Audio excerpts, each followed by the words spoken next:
Welcome back guys ស្វាគមន៍អ្នកទាំងអស់គ្នាមកកាន់ភាគទី13បន្ទាប់ពីយើងបានឃើញមុខរបស់កូនអ៊ំសាលហើយបន្ទាប់ពីបានឃើញមុខរបស់កូនអ៊ំសាលហើយសវណ្ណនឹងពិតជាភ្ញាក់ផ្អើលខ្លាំងណាស់យីហេងក៏ភ្ញាក់ផ្អើលខ្លាំងដូចគ្នាអ៊ំសាលក៏បាននិយាយថាកូនប្រុសរបស់គាត់នឹងសវណ្ណអាយុសម្បើគ្នាអញ្ចឹងហើយពួកគេច្បាស់ជាមានរឿងដែលចូលចិត្តដូចគ្នាជាច្រើនហើយអ៊ំសាលក៏បានឲ្យពួកគេនិយាយគ្នាសិនទៅគាត់នឹងទៅធ្វើម្ហូបឲ្យពួកគេញ៉ាំថ្ងៃនេះមកញ៉ាំបាយនៅផ្ទះគាត់សិនទៅហើយគាត់ក៏បានហៅមីងនឹងទៅជួយគាត់ដែរពេលដែលពួកគេចេញទៅបាត់យីហេងហើយនឹងសាវ៉ាន់ក៏ឈរនៅស្ងៀមមុខគ្នាមួយសន្ទុះសិនយីហេងក៏ដកខ្នោះដៃចេញពីហៅប៉ៅហើយក៏ហក់ទៅរកសាវ៉ាន់ហ្មងសាវ៉ាន់ឃើញបែបហ្នឹងហើយគាត់ក៏បានដកកាភ្លើងចេញមកដូចគ្នាហើយក៏តម្រង់កណ្ដុងហ្នឹងទៅមុខយីហេងតែម្ដងយូសិនមើលទៅមុខពួកគេទាំងពីរទាំងឆ្ងល់ហ្មងហើយគាត់ក៏និយាយថាតើពួកគេទាំងពីរហ្នឹងធ្លាប់ស្គាល់គ្នាមែនសាវ៉ាន់ក៏និយាយថាគាត់ធ្លាប់ស្គាល់យីហេងសាវ៉ាន់ក៏បានបន្តថាយីហេងគឺជាមនុស្សដែលនៅក្នុងក្រុមអង្គការអន្តរជាតិកាលពី10ឆ្នាំមុនហ្នឹងយីហេងតែងតែបង្កបញ្ហាមកដល់គាត់រហូតយីហេងតែងតែរត់តាមគាត់ហើយមករញ៉េរញ៉ៃពេលដែលគាត់កំពុងតែបំពេញបេសកកម្មយីហេងក៏បាននិយាយថាតើសាវ៉ាន់នឹងមកទីនេះធ្វើអីដោយសារតែគាត់បានលើកថាសាវ៉ាន់នឹងមានរបួសធ្ងន់ហើយចូលនិវត្តន៍បាត់ទៅហើយគាត់ក៏បានសួរទៅកាន់សាវ៉ាន់ទៀតថាឬមួយទីក្រុងនេះគឺជាកន្លែងដែលសាវ៉ាន់ចូលនិវត្តន៍ហើយមិនតែប៉ុណ្ណឹងទេសាវ៉ាន់ថែមទាំងចៃដន្យស្គាល់គ្នាជាមួយនឹងឪពុករបស់គេទៀតសាវ៉ាន់ក៏បាននិយាយថាកុំបញ្ចេញអត្តសញ្ញាណរបស់គាត់នៅទីនេះឲ្យសោះអ៊ំសាវយកស្រែម៉ែវហើយក៏បាននិយាយថាដើម្បីជប់លៀងដៃកូនប្រុសរបស់គាត់ត្រឡប់មកវិញថ្ងៃនេះពួកគេនឹងស្វែងអស់ដៃតែម្ដងនៅពេលដែលអ៊ំសាវមកដល់ពួកគេទាំងពីរនាក់នឹងក៏ទុកខ្នោះដៃនឹងកំភ្លើងវិញហើយបានចាប់ដៃគ្នាហើយក៏ធ្វើជាណែនាំឈ្មោះគ្នាទៅវិញទៅមកប៉ុន្តែកុំមើលក្រោយខ្នងហើយនឹងហៅប៉ែវឲ្យសោះអ៊ំសាក៏បាននិយាយថាកុំប្រុសរបស់គាត់នឹងគឺធ្វើការនៅក្នុងអង្គការសប្បុរសធម៌អន្តរជាតិអញ្ចឹងជាទូទៅកូនប្រុសរបស់គាត់នឹងតែងតែនៅក្រៅប្រទេសរហូតនឹងវាកម្រដែលកូនគាត់នៅបានមកលេងផ្ទះសាវ៉ាន់ក៏បានគិតក្នុងចិត្តថាធ្វើការនៅក្នុងអង្គការសប្បុរសធម៌ឬប្រហែលជាគេធ្វើការក្នុងអង្គការអន្តរជាតិនឹងគ្រោះថ្នាក់ពេកហើយទើបយីហេងនឹងឲ្យប្រាប់ការពិតទៅកាន់ឪពុកគេសាវ៉ាន់ក៏បានគិតក្នុងចិត្តថាប៉ុន្តែតាំងពីពួកគេបានជួបគ្នាមកយីហេងតែងតែតាមមើលគាត់រហូតកាលនេះគេកំពុងតែចង់វាយគាត់មែនហ្នឹងយូសុនក៏បានមើលទៅមុខពួកគេដូចគ្នាយីហេងក៏បានសួរថាតើអ្នកឈ្មោះសាវ៉ាន់ឬហើយធ្វើការខាងអីដែរសាវ៉ាន់ក៏បាននិយាយថាពេលនេះគឺគាត់អត់មានការងារធ្វើទេយីហេងក៏បាននិយាយថាចៃដន្យណាអង្គការសប្បុរសធម៌អន្តរជាតិរបស់ពួកគេហ្នឹងក៏កំពុងតែជ្រើសបុគ្គលិកដែរតែសាវ៉ាន់ហ្នឹងចាប់អារម្មណ៍អត់យូសុនក៏បាននិយាយទៅថារឿងនេះច្បាស់ជាអត់បានទេពីព្រោះទេសាវ៉ាន់ហ្នឹងគឺកំពុងតែធ្វើគេឲ្យគាត់ហើយអ៊ំសាវគាត់ក៏បាននិយាយថាអូអញ្ចឹងយូសុនបើកក្រុមហ៊ុនខ្លួនឯងមែនហើយក្រុមហ៊ុនហ្នឹងគឺអ្វីដែរគឺធ្វើអំពីអ្វីដែរយូសុនក៏ធ្វើអំពីអ្វីដែរគឺធ្វើអ្វីដែរយូសុនក៏បាននិយាយថាក្រុមហ៊ុនរបស់គាត់ហ្នឹងគឺជាក្រុមហ៊ុនដែលគ្រប់គ្រងទៅលើសត្វដែលមានគ្រោះថ្នាក់ហើយជំនាញរបស់ក្រុមហ៊ុនរបស់ពួកគេហ្នឹងគឺកំចាត់របស់ដែលមានគ្រោះថ្នាក់ហើយនឹងកខ្វក់យីហេងលើហើយក៏អត់និយាយអ្វីដែរពេលហ្នឹងពួកគេក៏ចាប់ដើមរៀបចំតុអ៊ំសាវក៏បានហៅឲ្យយូសុនហ្នឹងមកជួយគាត់បន្តិចបានអត់យូសុនក៏បាននិយាយថាហេហៅគាត់តើបង្កើតអត់ថាអ៊ំសាវហៅអត់ច្រឡំមនុស្សយូសុនក៏បាននិយាយថាប៉ុន្តែគាត់ពិតជាចង់នៅក្បែរបងប្រុសសាវ៉ាន់របស់គាត់ខ្លាំងណាស់សាវ៉ាន់ក៏បាននិយាយថាបើគេហៅហើយក៏ទៅអ៊ំសាវក៏និយាយថាមកជូតកៅនេះឲ្យស្ងួតហើយយកទៅដាក់ខាងលើទៅយូសុនធ្វើទាំងអត់ចង់ហ្មងយូសុនក៏មើលទៅមុខសាវ៉ាន់ក៏បាននិយាយថាធ្វើការកុំខ្ជាយក៏កំពុងតែចាំមើលសាវ៉ាន់មិននិយាយគេធ្វើកាយវិការអាឡើងពីនេះហ៎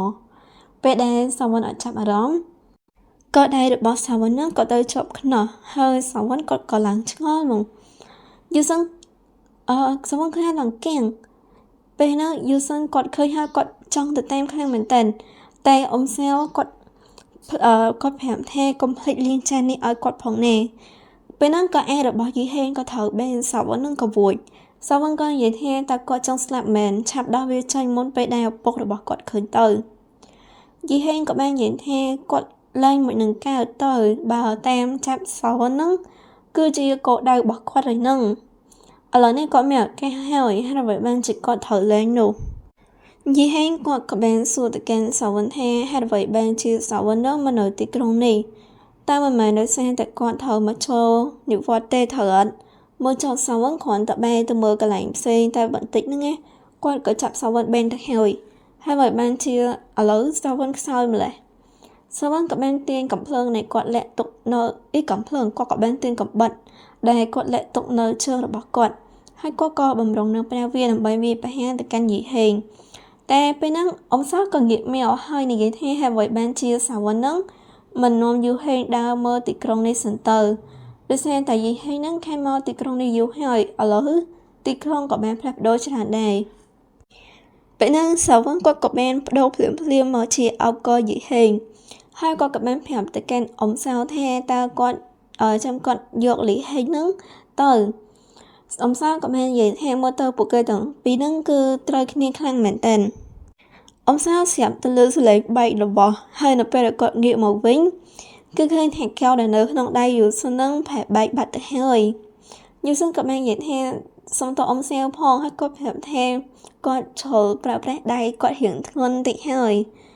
មើលមកខេងពីអ្នកនេះវិញយីហេងក៏បានប្រាប់ទៅកាន់សាវ៉ាន់ថាមើលទៅប៉ារបស់គេនឹងកំពុងតែចង់សំគុំពួកគេទាំងពីរហើយប៉ារបស់គាត់ធ្លាប់បានប្រាប់គាត់ថាគាត់អត់ចង់ឲ្យយីហេងនឹងខ្លាចទៅជាអាហ្វាដែលនៅព្រៅរហូតដល់ចាស់ទេចឹងហើយគាត់តែងតែនិយាយអំពីបាតាដែលនៅក្នុងក្រុងនេះគាត់ពិតជាចង់ឲ្យយីហេងនឹងជួបបាតានឹងខ្លាំងមែនតើគាត់នឹកស្មានតែថាបាតាម្នាក់នោះគឺជាសាវ៉ាន់សោះគាត់ក៏បានបន្តសួរទៅកាន់សាវ៉ាន់ថាប្រាប់ឈ្មោះថាសាវ៉ាន់នៅទីក្រុងនេះវិញមែនចឹងហើយគាត់នឹងហៅសាវ៉ាន់ថាសាវ៉ាន់ហើយណែយីហេងក៏បានសួរទៅកាន់សាវ៉ាន់ថាតើមនុស្សម្នាក់នោះគឺជានរណាគាត់លើកថាសាវ៉ាន់ប្រាប់អត្តសញ្ញាណពិតរបស់គាត់ទៅកាន់យូសុនហើយយូសុនក៏និយាយថាសាវ៉ាន់នោះធ្វើគេឲ្យគេទៀតអ៊ំសាននៅខាងក្រៅវិញកំពុងតែប្រមូលបំណែកកែវរបស់គាត់ទាំងទឹកភ្នែកតែម្ដងយីហេងក៏បានសួរទៅកាន់សាវ៉ាន់បន្តថាមើលទៅសាវ៉ាន់អត់ទាន់ចូលនិវត្តន៍នោះទេតែតំណែងរបស់ពួកគេទាំងពីរហ្នឹងគឺជាអ្វីទៅពេលហ្នឹងស្នាមនៅលើករបស់សាវ៉ាន់ហ្នឹងក៏លេចចេញមកយីហេងឃើញហើយគាត់ក៏ចាប់ទាញសាវ៉ាន់គាត់ក៏បានសួរទៅថាស្នាមនៅលើខ្លួនសាវ៉ាន់ហ្នឹងយូសុនអ្នកធ្វើមែនមានតែពេលហ្នឹងស្រាប់តែមានចានមួយហោះមកវាយពួកគេទាំងពីរអ្នកហ្នឹងមកពួកគេក៏បានងាកទៅមើលហើយមើលទៅមុខយីហេងឡើង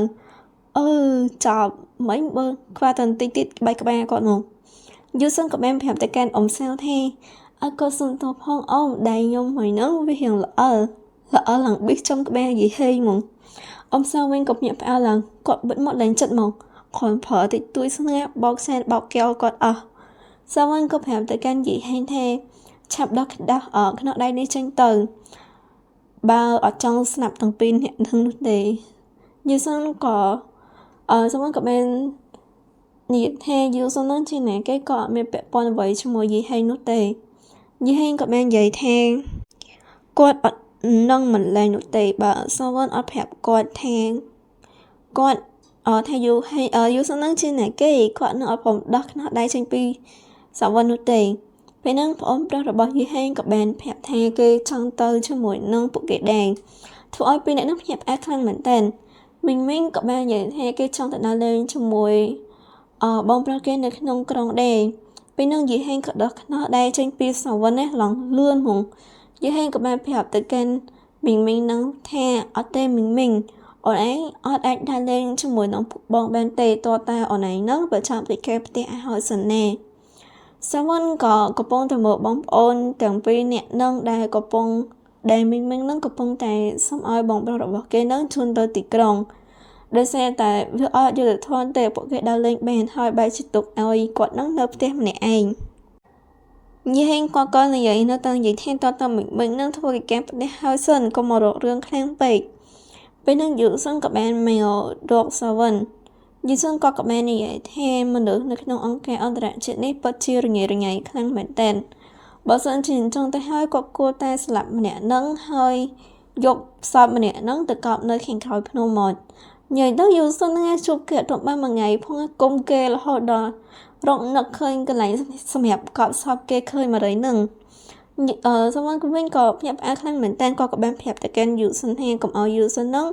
មកជិតជ្រែកហើយនិយាយថាហើយនិយាយហ្នឹងក៏គ្រាន់តែធ្វើការងាររបស់គាត់តែប៉ុណ្្នឹងឯងពេលហ្នឹងយូសិននេះក៏ពិតជាអត់សុវត្ថិចិត្តខ្លាំងមែនតើដឹងហើយថាពេលយូសិនហ្នឹងអត់សុវត្ថិចិត្តគាត់នឹងធ្វើអីក៏បានទៅរកសាវិនយូសិនគាត់ក៏បាននិយាយថាធំតែប៉ូលីសតូចម្នាក់តែប៉ុណ្ណោះក៏អាចធ្វើឲ្យសាវិននឹងបារម្ភពីសុខភាពរបស់គេដែរមែនហើយពួកគេនឹងធ្លាប់ឆ្លងកាត់អ្វីខ្លះជាមួយគ្នាតើប៉ូលីសនឹងសំខាន់ខ្លាំងណាស់មែនសម្រាប់សាវិននោះសាវិនក៏សួរថាទៅកាន់យូសិនថាហើយតើរឿងទាំងអស់ហ្នឹងក៏មានអីពាក់ព័ន្ធជាមួយយូសិនដែរមិនចឹងលើបែបនេះហើយកាន់តែធ្វើឲ្យយូសិននឹងអត់សុវត្ថិចិត្តខ្លាំងមែនតើយូសិនក៏បានចាប់ថាបសាវិនតែម្ដងពេលហ្នឹងក៏មានអ្នកគេចាប់អារម្មណ៍ជាមួយនឹងពួកគេទាំងពីរនាក់ដែរសាវិនក៏ទះយូសិនម្ដាយសាវិនក៏មាននិយាយថាមានមនុស្សច្រើនណាស់នៅទីនេះឲ្យយូសិនហ្នឹងមានមាយាទខ្លះផងយូសិនក៏បាននិយាយថាហើយបានជាមានមនុស្សច្រើនម៉េះដែលស្គាល់សាវិនហ្នឹងនៅទីនេះគាត់ពិតជាអត់អាចកំចាត់ពួកគេបានទាំងអស់មែនយូសិនក៏បានសួរទៅកាន់សាវិនទៅថាតើគាត់ត្រូវធ្វើបែបនេះទៅនៅក្នុងផ្នែករបស់សាវិនហ្នឹងមានតែគាត់ម្នាក់សាវិនបាននិយាយថាដោយសារតែពួកគេនឹងអត់ធ្វើអ្វីដែលហួសព្រំដែនដូចជាសាវិននោះទេហើយតើភាពអត់ធ្មត់របស់គាត់ចំពោះយូសិនហ្នឹងតិចពេកមែនសាវិនក៏បានបន្តទៅកាន់ប្រាប់ថាកុំឲ្យពួកគេនឹងស្វែងរកអត្តសញ្ញាណរបស់ពួកយើងបានឲ្យសោះហើយជាមួយនឹងបេសកកម្មរបស់យើងផងដែរបើសិនជារឿងនេះដងដល់អង្គការអន្តរជាតិវាប្រកាសជារញ៉េរញ៉ៃមិនខាននោះទេពេលហ្នឹងសាវិនក៏បានប្រាប់ទៅកាន់អ៊ំសៅថាគាត់ចាក់ចេញហើយប៉ុន្តែពេលហ្នឹងយីហេងក៏មកខកដំណើររបស់សាវិនគាត់ក៏បាននិយាយថាសាវិនមិនបានសន្យាជាមួយគាត់ហើយតែមិនថានឹងជូនគាត់នឹងទៅដើរមើលទីក្រុងពេលហ្នឹងពួកគេទាំង3នាក់មានដូចជាសាវិនយូសិនហើយនឹងយីហេងក៏បានមកមើលក្រុងជាមួយគ្នាយីហេងក៏បានមើលទៅខាងលើគាត់ក៏បានឃើញមនុស្សជាច្រើននៅលើដំបូលផ្ទះពេលហ្នឹងក៏មានមនុស្សម្នាក់មករាក់ទាក់ជាមួយនឹងសាវិនមនុស្សស្រីម្នាក់ហ្នឹងក៏បាននិយាយថាតើគេអត់បានឃើញថាគេនឹងអត់បានឃើញសាវិនហ្នឹងយូរហើយតែសាវិនហ្នឹងទៅណែគាត់បានលើអំពីអំប្រុសសៅថាសាវិនហ្នឹងបែរទៅដើរលេងក្រៅប្រទេសហើយម្នាក់នោះគឺជាមិត្តភក្តិរបស់សាវិនឈ្មោះថាយូសិនហ្នឹងមែនសាវិនក៏បាននិយាយថាត្រូវហើយនេះគឺជានំសូកូឡាដែលពួកគេនឹងបានយកមកពីប្រទេសអឺរ៉ុបគាត់យកវាមកឲ្យម្នាក់ស្រីហ្នឹងក៏មាននិយាយថាអរគុណទៅកាន់សាវិនខ្លាំងមែនតើហើយនៅពេលដែលគាត់បានឃើញយីហេងគាត់ក៏បានសួរទៅថាម្នាក់នេះគឺជានរណាគេដែរសាវិនក៏បានឆ្ងល់ក្នុងចិត្តម្នាក់ឯងថាហេតុអ្វីបានជាមនុស្សនៅទីនេះអត់ស្គាល់យីហេងអញ្ចឹងពេលហ្នឹងយូសិនក៏បានរបស់យើងពេលហ្នឹង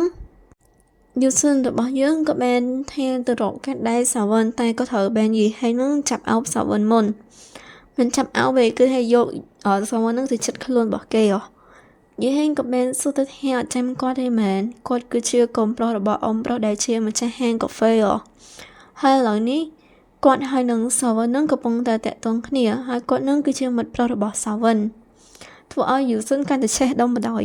ប៉ុន្តែសាវិននេះក៏មកខាត់យូសិនថាកុំឲ្យធ្វើរឿងអ្វីដែលឈួតអី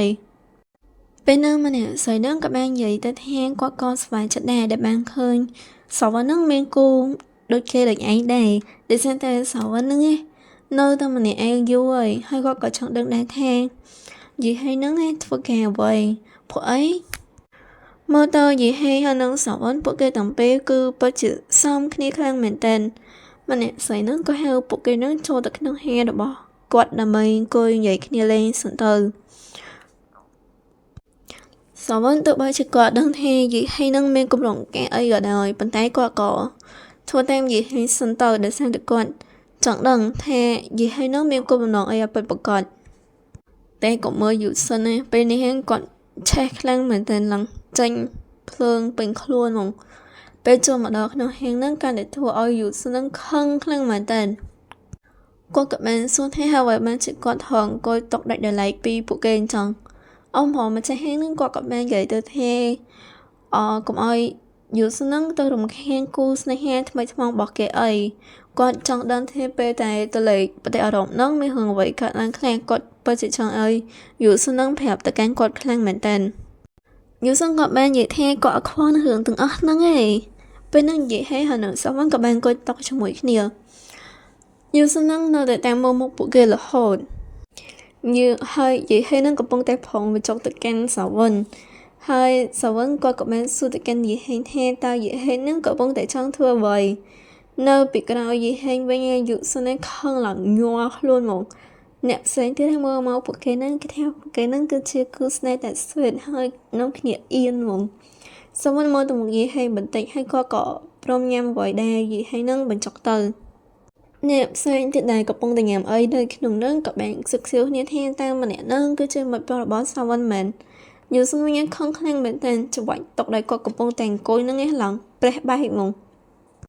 អ្នករត់តុកវិញក៏មានសួរទៅកាន់ច្បាច់ថាហើយបានជាតុករបស់ច្បាច់នឹងស្រាប់តែប្រេះបែកអញ្ចឹងសវណ្ណក៏ចាប់ទៅភើមនុយមាវហើយគាត់ក៏បានយកសភៅនឹងមកបាំងហើយគាត់នេះក៏យកកវិតចាក់នៅចន្លោះប្រឡោះដៃរបស់យីហេងនឹងហ្មងហើយយីហេងឡើងកៀងសវណ្ណសួរទៅកាន់យីហេងថាតើយីហេងនឹងចង់ធ្វើអ្វីប្រកាសទីបំផុតសវណ្ណក៏ចាប់ផ្ដើមខ្លាំងមែនទែនហើយពេលនេះហើយយីហេងគាត់ក៏បានសួរទៅកាន់សវណ្ណថាតើតំណែងរបស់គាត់ហើយនឹងយូសិននឹងគឺជាអ្វីហើយមនុស្សដែលនៅលើត្បូងទាំងអស់ហ្នឹងគឺជាមនុស្សរបស់យូសិនឬក៏សវណ្ណទៅហើយពួកគេនឹងមកទីក្រុងនេះមានគោលបំណងអ្វីបាទសវណ្ណនៅតែប្រាប់គាត់នៅតែគាត់នឹងសាក់លបងយូសិននឹងដោយខ្លួនឯងហ្មងថាតើយូសិននឹងជាអ្នកគេឲ្យប្រកាសហើយមានសមត្ថភាពប៉ុណ្ណាទៅហើយសេចក្ដីក៏ចាប់ធ្វើប៉ុណ្នេះដែរអរគុណអ្នកទាំងអស់គ្នាមែនតើដែលបានមកទស្សនារហូតដល់ពេលបញ្ចប់ហើយក៏សូមទោសចំពោះសលេងខ្ញុំនៅថ្ងៃនេះដោយសារខ្ញុំចាប់ដើមឈឺហើយអូខេថានេះជា QR របស់ខ្ញុំបើអ្នកទាំងអស់គ្នាចង់ជួយផ្ដល់កម្លាំងចិត្តឲ្យខ្ញុំអីអ្នកទាំងអស់គ្នាអាចផ្ដល់តាមនឹងបានអូខេបាយបាយអ្នកទាំងអស់គ្នា